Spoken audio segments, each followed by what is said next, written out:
மேல் பாரத்தை வைத்து விடு, கலங்கி தவிக்காதே, அவரே உன்னை ஆதரிப்பார், அதிசயம் செய்வார். உலகத்துல எங்கு பார்த்தாலும் மனுஷனுடைய சுபாவம் என்று சொல்வதே இதுதான்.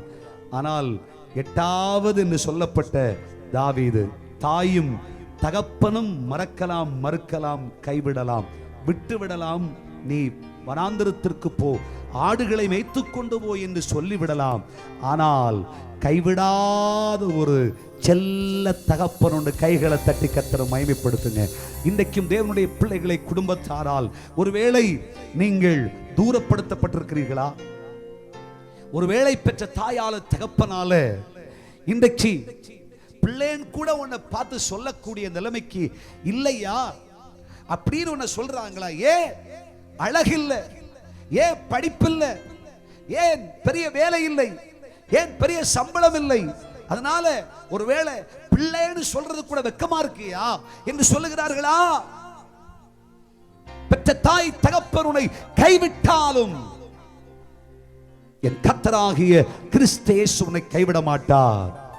ஒருவேளை தாய் தகப்பனுடைய பாசம் உங்களுக்கு கிடைக்கலையா, அன்பு உங்களுக்கு கிடைக்கலையா? ஒருவேளை எனக்கு அன்பா இருந்த அப்பா இருந்தாங்க, அம்மா இருந்தாங்க, என்னை தனியை விட்டுட்டு போயிட்டாங்க, அவர்கள் உலகத்துல இல்லை, எனக்கு யாருண்டு என்று சொல்லுகிறீர்களா? பெற்ற தாயும் தந்தையுமானவரே மற்றும் எல்லாம் எனக்கு நீரே, வானம் பூமியும் யாவுமே மாறிடினும் நீரோ வாக்குகள் மாறாதவரே.